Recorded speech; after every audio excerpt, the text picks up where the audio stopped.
New Thinking Aloud is presented by the California Institute for Human Science, Mind, Body, Spirit University, a leader in fully accredited in-person and online U.S. college degree programs in the topics we cover here. Visit their website at cihs.edu.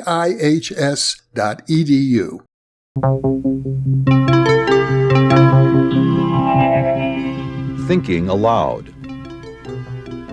Conversations on the leading edge of knowledge and discovery with psychologist Jeffrey Mishlove.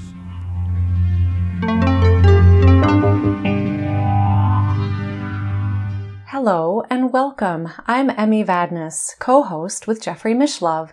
Our topic today is crop circles and earth frequencies with my guest, Eric Leskowitz, who goes by Rick, who served as a consultant psychiatrist for over 25 years at Spaulding Rehabilitation Hospital in Boston, where he also founded the Integrative Medicine Task Force.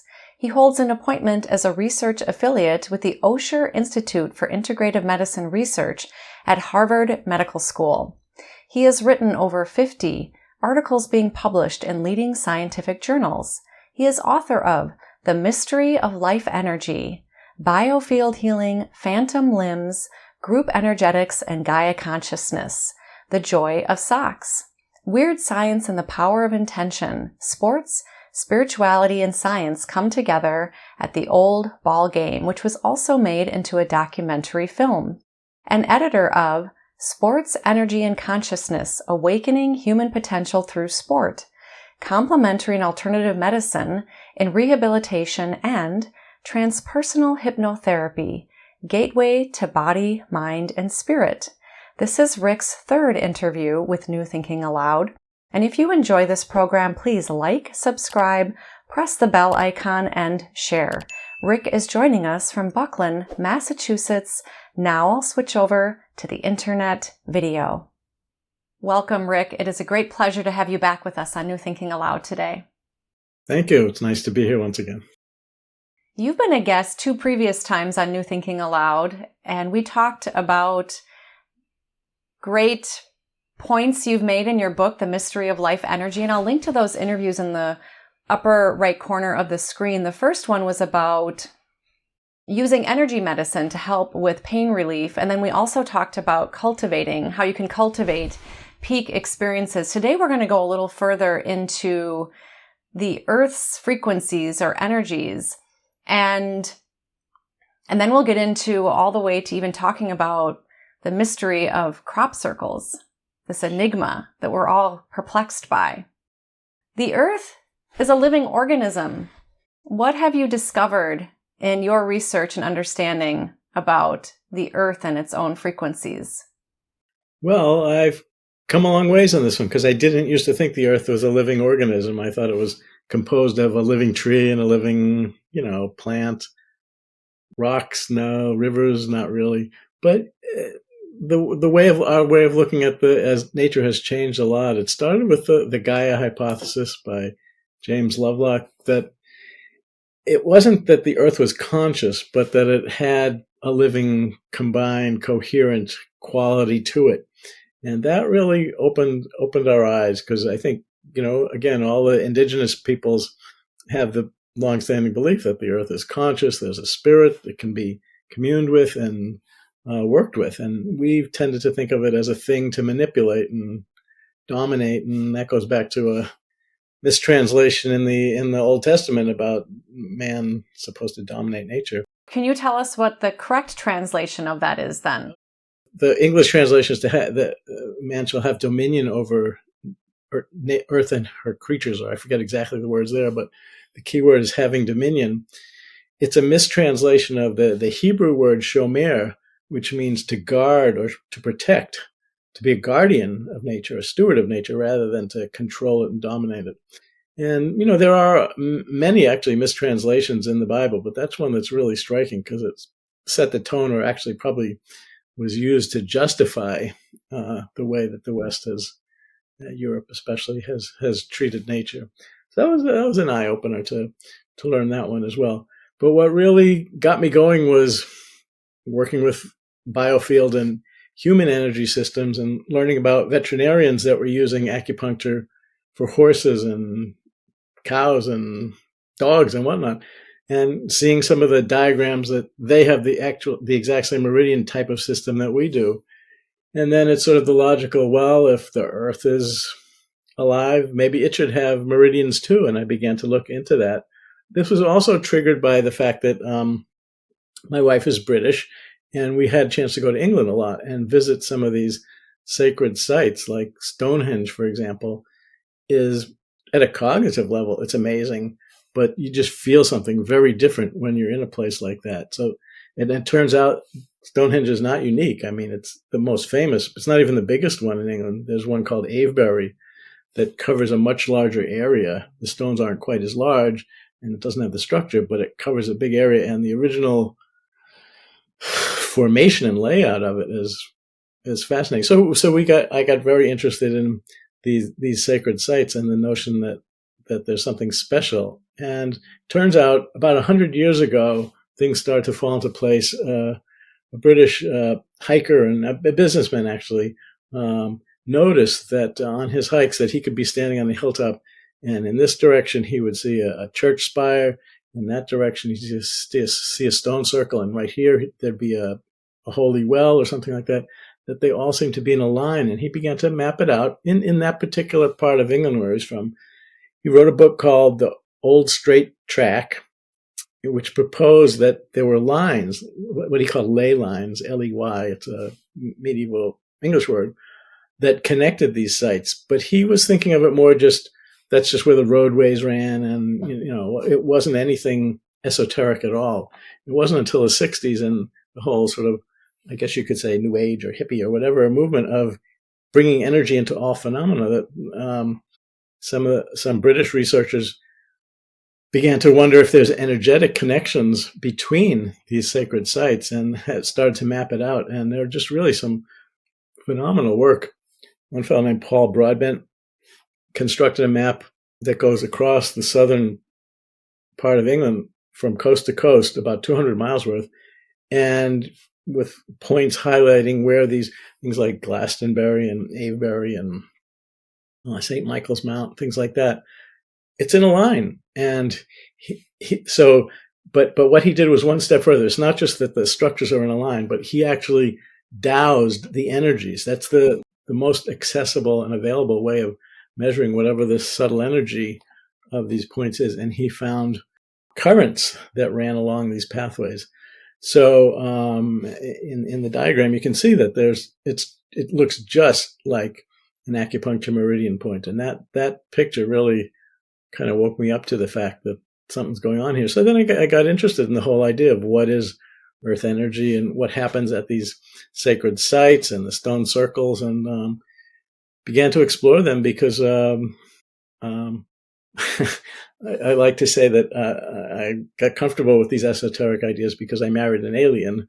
My wife was British, and she was a resident alien at the time, but she's very human, fortunately for me. But so we had a chance to visit a lot and see many of these sites and explore them. So one of the very interesting things I found was that it's a well-known phenomenon that these sites had a special energy. And in fact, the powers that be, if you want to call it that, the Catholic Church in England, this was before the Reformation, took note of these stone circles as power points and tried to take away the pagan influence that emanated from them. There are actually dozens and dozens, several hundred of these stone circles smaller than Stonehenge, but the church would dismantle them as a way to literally disconnect that location from the Earth's energy grid. We had a chance to visit one.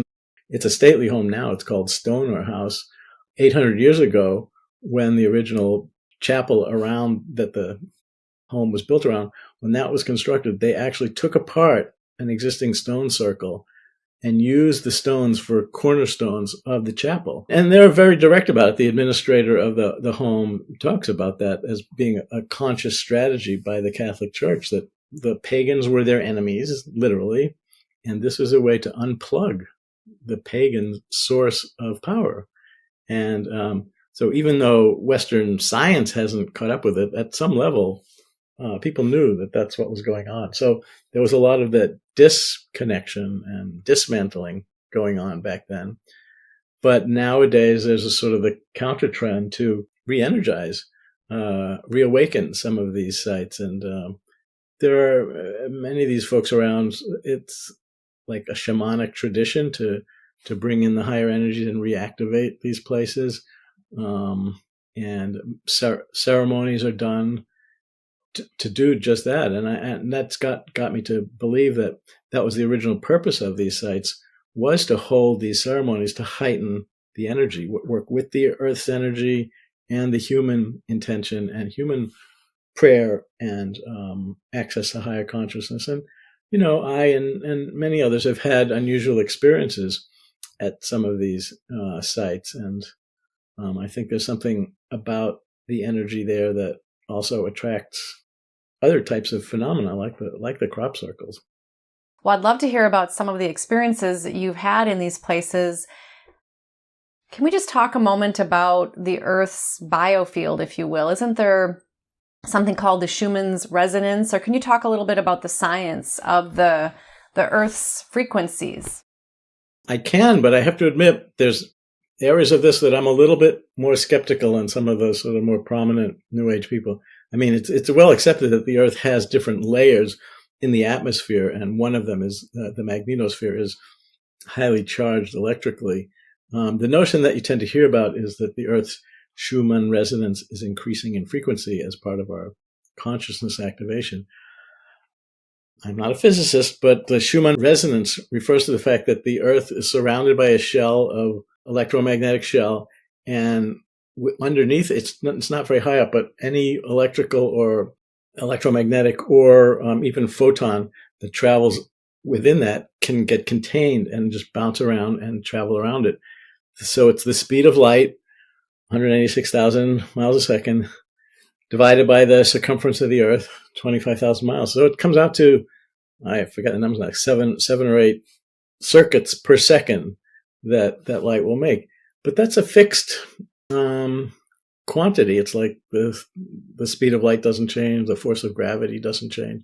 So to my understanding, the Schumann resonance doesn't change. There are like overtones to that in the subdividing the frequency analysis that shift. But I really don't think that's the best measure that we have about that. And, hopefully there'll be some viewers and readers who can comment on that, because I'll admit that's one of the more weaker gaps in my knowledge. Many people maybe have heard of like the vortices in Sedona, Arizona. You talk about the ley lines, which I believe is translated to a clearing or meadow you mentioned in your book. So what do these lines or sacred energy spots on our Earth, what are they doing? Why are they there, and what purpose do they serve? Well, it's asking that question. It's the same question that can be asked about the acupuncture meridians and the chakras, the energy centers. And it sort of depends on your view of reality. Like for acupuncture, researchers are saying, well, it comes about because of the connective tissue in our body has crystalline properties, and when it moves, it creates electrical currents, piezoelectricity. So there's nothing esoteric about it. It's all just generated by the physical matter of our body. And it's the same way with these sacred sites. They'll say that, well, they happen to be on volcanic fault lines or something like that. And again, some kind of earth crustal movements creates the energy that we are detecting. And that may be part of it. But what I've come to believe is that those phenomena are secondary, and that, as I talked about in some of the earlier two interviews, that processes originate at a higher level and sort of condense down into the physical ultimately. But that's not where it originates. And I think, I have to use words like consciousness as primary, and consciousness slows down and descends to thoughts, emotions, etheric subtle energy, and finally physical body. So I think it's the same with the Earth, that the Earth is a conscious being, called Gaia in the Greek tradition, but Mother Earth has many names, and I think that there is a consciousness that uses the Earth as her, it's their, I don't know what the preferred pronoun is, as their body. And, that we use our body. This is the view that our consciousness uses this physical body for whatever its life purpose is, but we are not our bodies. There's some higher plane part of us, and it's the same with the Earth. So there's something about these particular locations around the Earth. You mentioned Sedona, and that's one that, I don't know why Sedona was chosen, who designed it, whether there is a, crustal shift underneath it, but there's something very palpable there. And it's not just power of suggestion that leads so many tourists and explorers to go there. You can, if you know how to relax a little bit and set aside your bzz, bzz, bzz, bzz mind, stuff, you can start to feel things. And that's why people have, workshops and healing retreats in special places. And, talking about this, I have to acknowledge that I happen to live in one of those areas. It wasn't by design, but my wife and I raised our kids in a suburb of Boston, and that was a good place to raise kids and have a job and do all that. But when I began to phase out from hospital work and retire, we went to Western Massachusetts,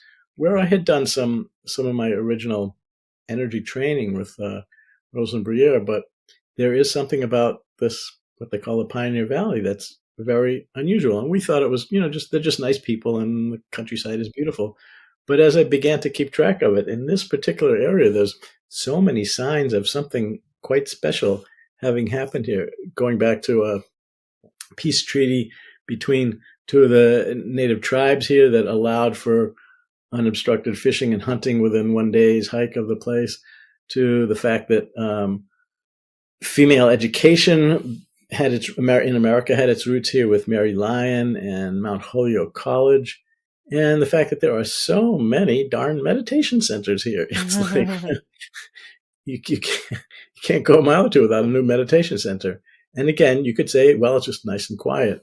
But many of the teachers, there's especially several Tibetan Buddhist lineages represented here, and the teachers one in particular had a vision that this was a place where the feminine energy, what they call the dakinis, the guardian spirits of the valley, where they were focalized, and opted to build their center here. So it's a combination of, that high order alignment, people word of mouth. If my teacher's there, I'll go there, but also feeling something in the land. And one of the fellows who does this sort of energy assessment of the land, what's called geomancy, he has a very complex map of the whole Western Hemisphere in terms of lines and central circles and stuff. The diagram actually shows that the main circle is around Shelburne Falls, which is 2 miles from here. And it's where that treaty, the waterfall, it's a waterfall where the treaty for the native tribes was agreed upon. So, a lot of different lines of evidence. It's not hardcore proof, but we're developing better and better equipment to measure some of these subtle phenomena.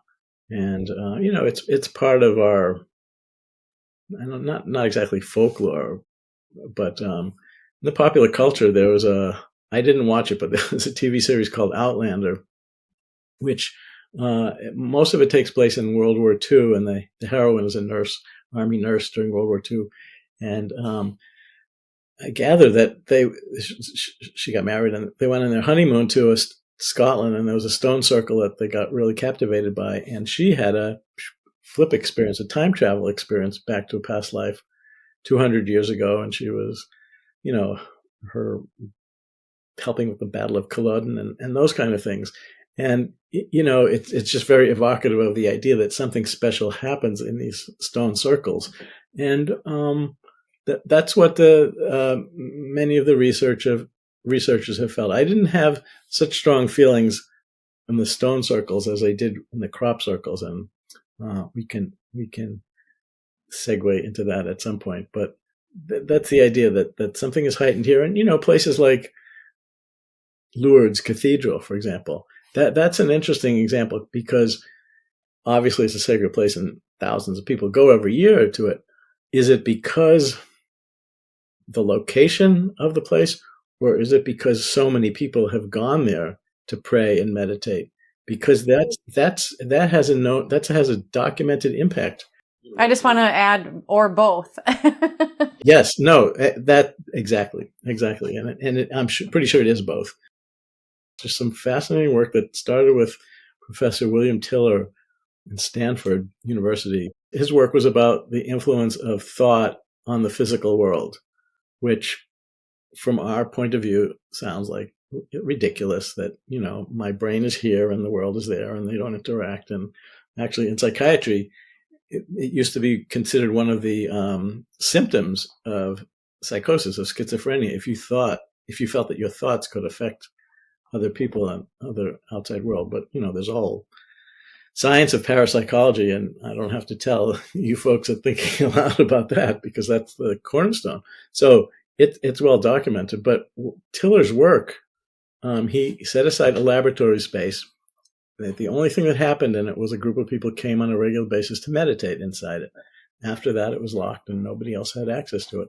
And I don't remember after how long a period of time they began to bring in literally a beaker of water and watched what effect it had on its physical characteristics. And they found that the acidity level, the pH, changed by 1 full unit just by staying overnight in this room that had been meditated in.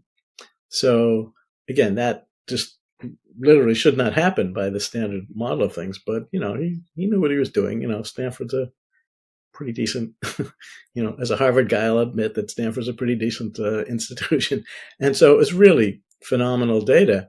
And he had a very evocative term for it. He called these conditioned spaces, that human intention and attention could condition what happens there to affect the physical environment. So it's quite likely that places like Lourdes have become conditioned spaces because thousands and thousands I don't actually know how old Lourdes is. It's got to be over 100 years old, have been, their deepest emotions and highest aspirations have been expressed there. So just being there, whether you believe it or not, your biofield will start to resonate to these higher energies. And given the fact that the human body is 65% water, healings should take place. It's actually not surprising if you put that line of science up against what the phenomenon is. What do you think these spaces are being conditioned to, or what do you think is happening from a consciousness and scientific perspective? All spaces can be conditioned, like the Roman Colosseum was conditioned, but that was for the emotions of, fighting and combat and life and death and survival kinds of coarser, lower frequency emotions, if you want to use that language. But places like churches and shrines are conditioned to the higher frequencies. That I don't know if that's a literal electronically accurate term, frequency, but it's very evocative because everybody knows what you mean. It's like a color spectrum, or the sound, from the deeper lower to the higher pitched. It's a vibration, right? Because it's how fast, the rate of speed of the particles or the photons or what have you. Right. The wave motion is slower or faster. And I think people are familiar with that with sound, especially high-pitched sounds and low-pitched sounds. So it's the same with light waves, and presumably it's the same with emotions and at some consciousness or etheric energy level. Maybe going from like fear, some consider that to be the lowest or one of the low vibrations, up to what many consider love to be the highest perhaps. Yeah, no, I think that's exactly right. So it depends what emotions you bring into a particular place. And, the shrines are definitely felt to be that. Some of my earlier work was about sports events and group consciousness there, and how fans feel about the stadium that they go to. And in the documentary film I made about group energies and the Boston Red Sox baseball team, I interviewed a couple of the fans who say that they have, one guy who works there, he says he's seen more people have more spiritual experiences at Fenway Park than any church he's ever been to. And, he was saying it as a gag line, but I know what he meant, that people become so ecstatic and, beside themselves, which is kind of the meaning of ecstasy, actually, to stand beside their normal self, that they come into something higher. So there's a book, Baseball Cathedrals or something like that, and it's the different stadiums analyzed from the point of view of being literally a shrine or a cathedral. And, part of it is just superstition and what you grew up with, but there's definitely a feeling quality to it. And again, some of these measurements have been made with the random number generators that the devices that were developed at Princeton University, another fairly decent academic center. And, to show that there are ways of detecting when the world at some level is in a more coherent or aligned state. And they've done measurements. This was from Bob John's work, the Princeton Engineering Anomalies Research Lab. They actually took these devices to the pyramids in Egypt and made measurements inside those centers. And I did some very, very tentative measurements at Fenway Park, and the same kind of thing, that things are not so random in certain places. It's the same with Stonehenge and Avebury and those sorts of locations as well. And Sedona, and so some people have made a map of the Earth to pick the 6 or 8 top, not top, but the most powerful energy centers and call them the chakras of the Earth. And Jerusalem is one, Stonehenge is one, Mount Shasta is another. So it's like, it could be that it's not as easy to be accurate and precise and verifiable about it, but I think there's something to that model as well. Most people viewing this program and listening have had experiences, probably all of us, where we've just enjoyed being in nature, or we've been someplace where it just feels good to be outside, to see greenery, to touch the earth with our bodies. There's even research that people, I know you're a medical doctor yourself, that when people are able to see greenery out their hospital window, for example, versus a brick wall, that their biomarkers, their health indicators, their sense of well-being is better when they can see nature. So there's something just in general. I mean, we are part of it, right? Like, we eat food. It's all grown from the planet. So we are very intimately connected to the earth. Yeah, no, I think those are good examples. And you've heard the term that many of us suffer from nature deficit disorder. And that's literally true, that there's a way in which you can become disconnected from nature, and not just cognitively, but actually electromagnetically. There's a lot of evidence now that if you are barefoot in nature, even if you're just standing out in the lawn, the grass in front of you, it completes an electrical circuit that's blocked when you're wearing shoes, for example, or when you're indoors. And it's very restorative to have that electrical connection, because excess electrons can accumulate, and the process is called earthing.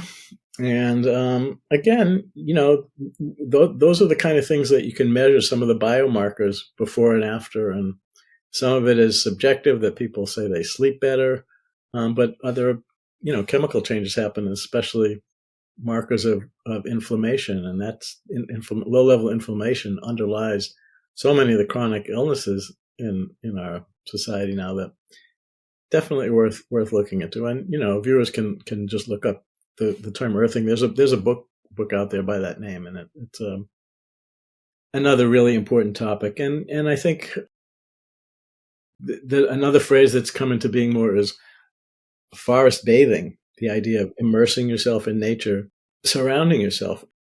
the value of that, you do have to turn off your cell phone and amazingly enough, disconnect from the internet for 10 minutes. Right. And that's another conversation on what all these radio waves and other waves from all of our devices, even that's helping us communicate here today, what's happening, which I know that's being explored as well. I would love to hear about some of your experiences in some of these sacred places. I would say that my coolest experiences have happened in crop circles. Southern England doesn't only have some of the coolest stone circles around, but over the last 30 years or so, they've been the home to a very, very unusual phenomenon in which literally overnight, a field of wheat, as seen from above, is no longer just a field of wheat, but there's a pattern, a geometric pattern that you can see, and it's caused by the stalks being laid down over large areas. I mean, they started out much smaller and much simpler, just circles and lines. This is about late 80s, early like 1990 or so. And one of them was complicated enough that it got a lot of media attention and it kind of burst into the public awareness. And at that time, the explanation was provided by these two retired farmers who said they did it, and then they just took a plank of wood and they tied ropes to it and dragged it along and trampled on the wheat, and that was that. And the media bought it. It's really interesting to look back on it and see how it was. These two guys got such widespread attention for an explanation that doesn't hold water. I mean, for one thing, for about five things. But one thing is that in their method of doing it, the stalks of wheat get crushed and broken, and it's not at all elegant. But we'll take a look at some pictures of modern ones that are just pristine and precise and amazingly exact. So that doesn't work. Plus, the designs are so complicated now. Some of the most amazing ones could not be made by people. One of the most famous ones that's right at the wheat field across from Stonehenge, the design appeared within an hour one summer afternoon. That there's a big road that goes by it. There's this traffic at Stonehenge, the people at Stonehenge. Nobody observed a crew of, retired farmers with planks of wood trying to smash it down. And yet, some of these, there was I think it was a doctor or whatever, it doesn't matter. He had hired one of the ultralight vehicles to just fly over and look at the countryside to take pictures. They went by the site at 5 o'clock and there was nothing there. And when they came back at 6 o'clock, there was this gigantic, incredible formation. So something very, very different is creating this phenomenon. Over the years, the designs have gotten more and more complex. It's not just in England. I think it was over 50 countries have had verified crop circles, and the total is thousands. And my wife and I have had the chance to see a couple of them just by coincidence. We weren't even looking for it, but you'll see the traffic all going there. We went to one. There was one pub that was actually sort of the headquarters for it, and you could hear the stories about the latest circles. So we checked it out, and it's just so different than anything else I'd ever experienced. So part of it is just at the conceptual level. How did this happen, and what an incredible design and all that. But what you were asking about before is part of it is the subjective experience of it. So at one of the circles, sometimes there are a fair number of people wandering around, but other times there's nobody else there. So one of the times I just sat in the middle of a round part of it to meditate. And, I've meditated for a long time, and I sort of know how long it typically takes me to get to different levels of consciousness. And inside the circle, it took like 2 minutes to get to a depth that usually takes me an hour to get to. And it was just sort of a kind of thing. So that was my subjective experience. Other people have talked about, their pain went away, their camera stopped working. There's a lot of devices that malfunction inside crop circles. And one anecdote that is described at the display at the Crop Circle Museum nearby is a fellow's mobile phone stopped working as soon as he walked into the crop circle. When he stepped out, it started working again. When he went in, it stopped. It was just like back and forth. He could play around with it. And it's like there's some electromagnetic boundary there that activated something in his phones. And there are a lot of people who are more attuned to intuitive experiences will say that they have psychic experiences inside the crop circle that are more along the lines of the Outlander, time travel type of thing. I had something not quite like that, but the world of coincidence and synchronicity also depends on state of consciousness. And, people who are more open to these phenomena tend to experience them more as the sort of the play of the universe. So at one particular crop circle, there was one other fellow at the other side, and he and my wife and I came together and started chatting. And it was, an interesting conversation because we're all interested in this phenomenon. But as we talked about each other a little bit, began to realize that he was, this will sound funny, but he was bald, he was bearded, he was Jewish, he was a doctor, and he also was interested in, he was an endocrinologist. So he studied the endocrine glands that are the physical manifestation of the energy centers that I was studying. So we were like mirror images of each other that came together to talk. And, we stayed in touch over the years and collaborated on some things. And it was just how beautiful. Of all the people in Southern England for me to bump into at that time, that was like, so, it's hard to say what the mechanism of action is. There's a psychiatrist named Bernard Beitman, Beitman, who researches coincidence, and he's got some very interesting theories about that. Yeah, I've actually interviewed him on New Thinking Aloud, and he's been a guest on New Thinking Aloud. Yeah. He has a whole podcast on the topic as well. He's written books and interviews people on it. Mm-hmm. Yeah, I mean, coincidences are cool when they happen. It's like, whoa. And I think there is something about that space that facilitates these kind of not normal, paranormal experiences. And, I'm not the only one. I mentioned something about a museum there over the last 5 years or so. A Dutch team has put together a display that's really, really captivating. Some of it is just the photographs of the different circles.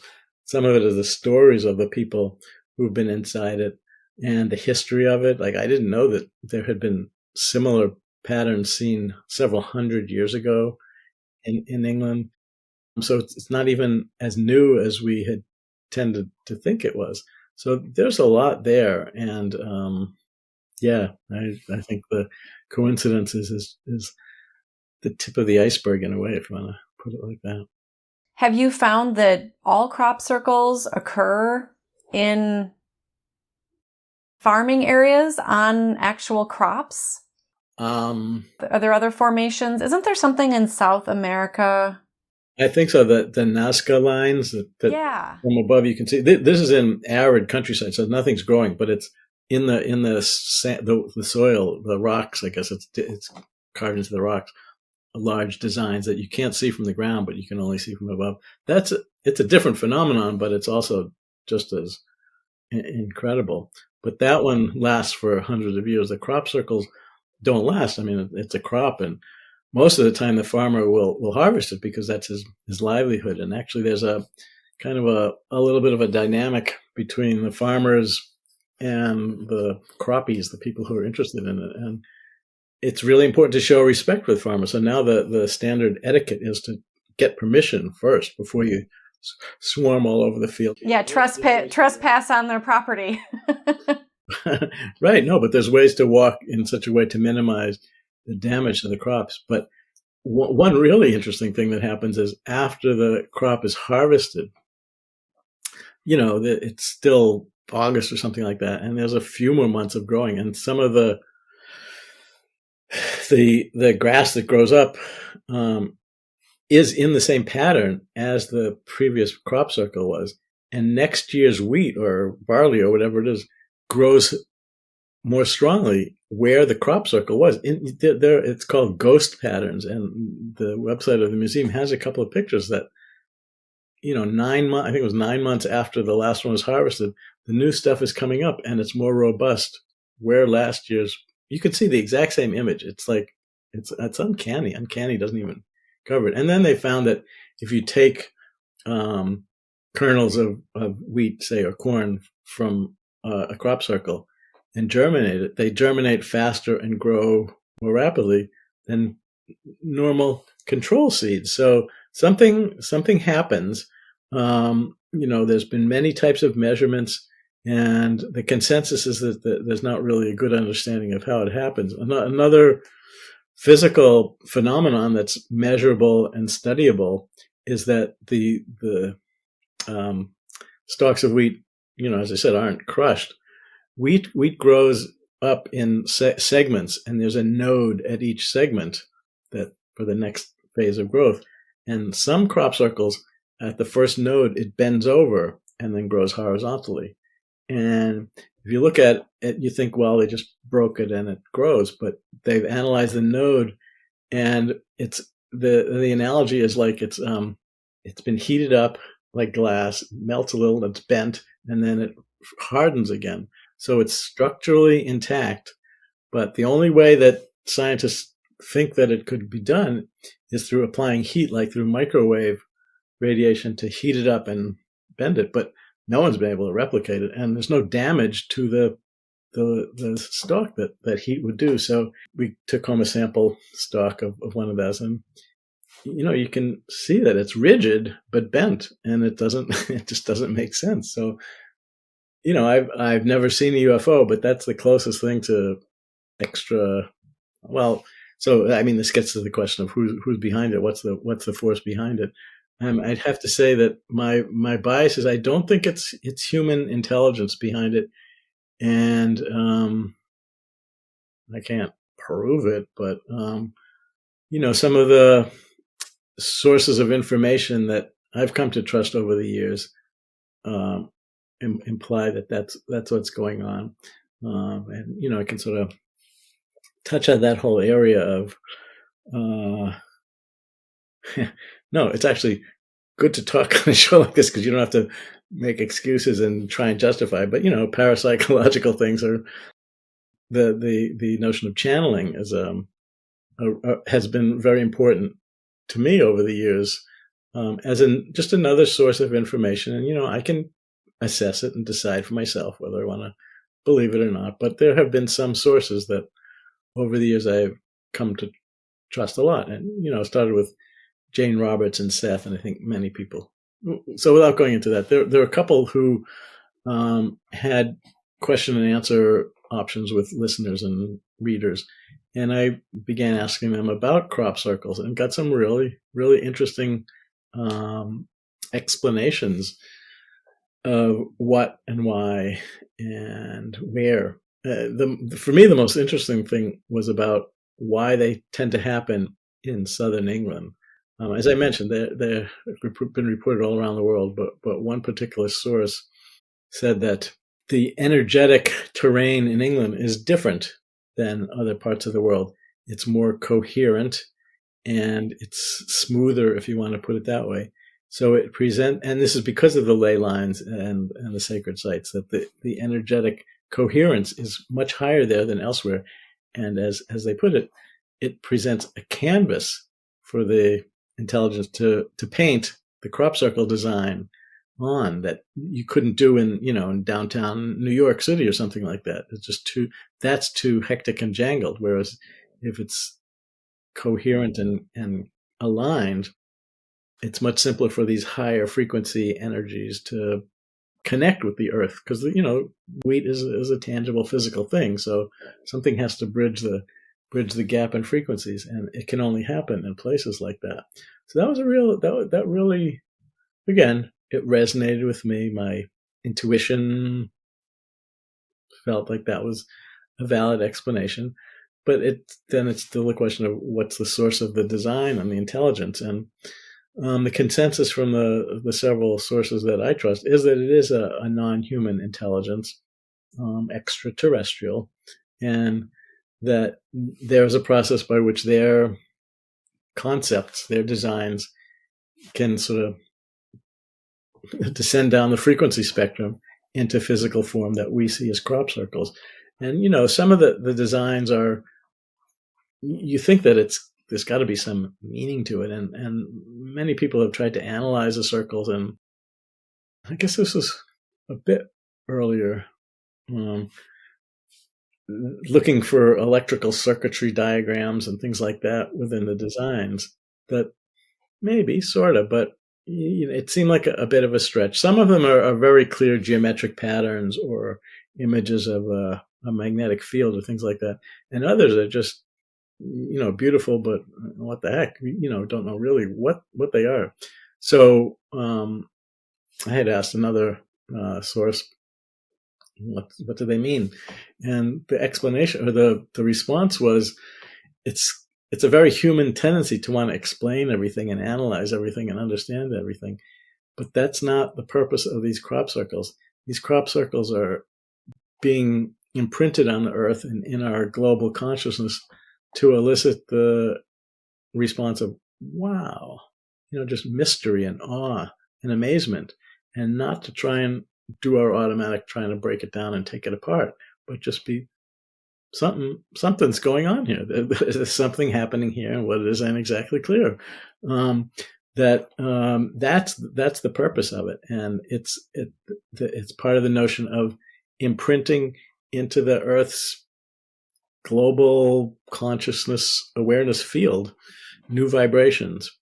That it's not words that tell us how to behave, but it's feelings that can guide these behaviors that are geared towards a higher purpose, rather than the usual, just read the newspaper any day and you'll see every day and you'll see what we're so caught up in. But as a way to step out of that frame of mind and into something more global and universal and awesome, the designs can do that. And that's why I recommend for viewers to check out. There's plenty of websites, and there's also a website that provides updates for new sightings. It also has archives over the past years. It's called the Crop Circle Connector. That's a really important resource. And then one of the local researchers, Lucy Pringle, puts together a calendar where each month, like a pinup calendar, crop cycle month. This is August of this year, and it has that particular circle, and it's a calendar. But it's just that there's ways of bringing it into wider consciousness, and I think we don't hear as much about it in America. There have been occasional circles in America, but it's not nearly to the extent as in England, and I think that's important to.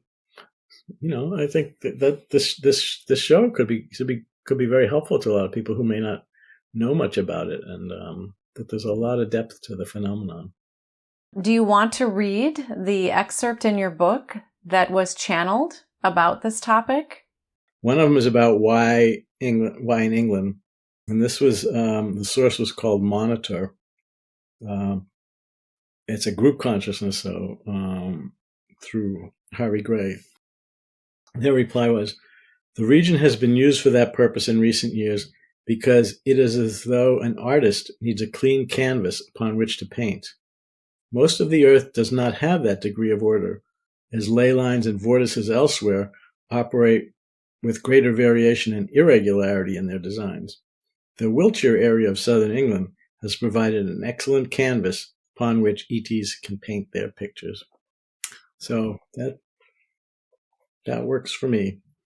And there may be these occurring in other locations on the planet, but we don't know about it or hear about it, perhaps, as well. Yeah, no, I think that's true. And there is a directory of all the sightings and locations around the world, but I don't know that anybody has checked out the ley lines of them.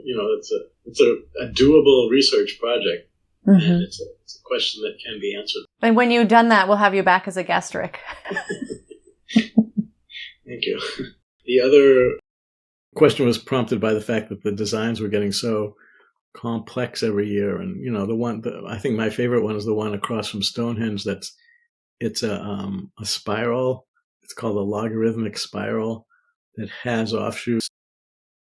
Another source of information, and probably my favorite over the years, is called Alexander. It's not very well known, and the channel's Ramon Stevens, but from some of the newsletters, I was able to ask some questions and get some responses. So here's two quotes from Alexander. One was about the vibrational function of these circles. Certain new vibrational patterns are being tried out, as it were, upon the Earth's surface. You will note that the patterns grow more sophisticated and elegant with each passing year. Your clue that these new vibrational patterns are growing in sophistication and strength, and that after this experimental period, they can spread to change the vibrational field of the entire planet.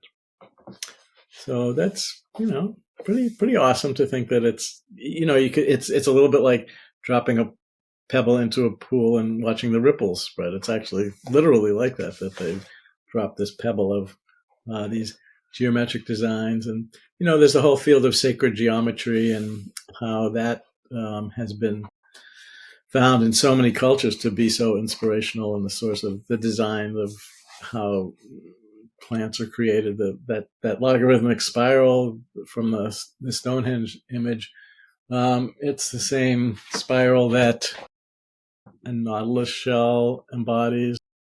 So I think that's part of how it operates. And then to go back to that notion of whether or not to analyze the circles, this is what Alexander says about that. The public is enraptured, puzzled, mystified, while the deans of science are apoplectic. As you stand on the brink of a new world order, you need such phenomena to remind you of the immense complexity of your universe and how little you know of it. You need phenomena which bring delight and wonder and mystery and confound the guardians of scientific dogma. You need patterns of striking beauty and sophistication appearing overnight in cornfields to reawaken your child's wonder at life. Your reactions are an essential element of the larger phenomenon, which any rational explanation would strip away. For us, for anyone, to offer such a definitive explanation would therefore bleed the crop circles of their power over imagination and rob them of their meaning. So that strikes me as being high wisdom, and I'm glad to have the opportunity to share that with people. Thank you so much for reading that to us. Rick, so you as a psychiatrist, one who has deeply studied consciousness, why is it so important for us to be awestruck, experience ecstasy, and to just behold this mystery for what it is versus trying to figure it out? Well, I don't think anybody will argue with the fact that we're having some tough times as a planet right now. And I think it's just because the old way of doing things isn't working. And it's sort of bring all the contradictions are sort of coming to the surface now, where it's, us against them and good guys versus bad guys, and forgetting the fact that we're all in this together. So the crop circles and the awe is just a way of dropping all that and stepping beyond that. And, it's in the literal sense, it's a spiritual experience because you're moving beyond your ego and some other part of you, a deeper part of you. And I think it's really valuable to have that. It's just so trained into us now to have a reaction and emotional, yes, no, good, bad, black, white, about everything. But I think it is helpful to step away from the media, spend time in nature, as you were talking about. And not everybody should go to England to see crop circles, but whatever any person's particular favorite awesome experiences. And it could be going to church, could be going to a concert, it could be just sitting by the river and watching the water flow by. Beautiful. Is there anything else you want to share today about crop circles and earth frequencies? Stay tuned, in the sense that I brought some dowsing rods with me on this last trip. I'm not skilled at it, but began to play around with it a little bit around the stone circles and some of the huge old trees at some of the stately homes. But I would like to go back during the crop circle season. We didn't time it right this time. Actually, I wrote about if people go to the website, themysteryoflifeenergy.com, there's a blog that the latest entry that I just finished uploading has some photos of these things and descriptions of ways of exploring the phenomenon of earth energies and stone circles. We did not see any crop circles. We were the timing was just off for that, but that's what I would like to do in the meantime, and then just connect up with other researchers, because like so many of these phenomena, there's a subjective part to it, and then there's an objective part, and different people have different preferences and predilections. It's not like one is right and one is wrong, but to try and find balance in both. And for crop circles, I think the objective study is the next phase, and just bring the gizmos and measure everything and see what lines up. And then I think, as with acupuncture and healing energies, we'll find that the physical, material, nuts and bolts type of measurements don't explain everything, and we need new devices that are geared to detecting subtle energies, like etheric machines, or I don't know what you would call it, but it's more like Star Trek type of. We need the bridge between here and Star Trek to get a full picture of what's going on. Yeah. Well, there are technical devices, and then there's also us as an instrument, as humans, with our own bodies and consciousness. Yeah, that's real. That's a better way to end than what I said, because you're right. We are the most sophisticated detection devices, and I think people just have a tendency to dismiss, it's just my feeling or something like that. But intuition and hunches. There was just a nice article today by Dr. Joseph Mercola, who's best known for sort of functional medicine and supplements and herbs and things like that, about the power of intuition, and how so many corporate CEOs use it as their number one decision-making tool, and things that you'd never imagine, because people don't like to acknowledge it. We have a bias against our subjective feelings, and it's sort of stems from the big boys don't cry kind of thing, that emotions are not good, and that's girly stuff, and it's just so many weird stereotypes and limitations in our culture. So hopefully this will be part of this whole awakening of intuition. I mean, women's intuition, and men have intuition too. It's like there's so many ways we've come up with to limit our potential. It's time for a change. Rick, once again, I've thoroughly enjoyed talking with you. Thank you for everything that you've shared and helping us all be inspired with this mystery of these crop circles and earth frequencies. Thank you so much for being with me today. You're welcome, Emmy, and thank you very much for having me as a guest. I've enjoyed these conversations very much. And for those of you watching or listening, thank you for being with us, because you are the reason that we are here.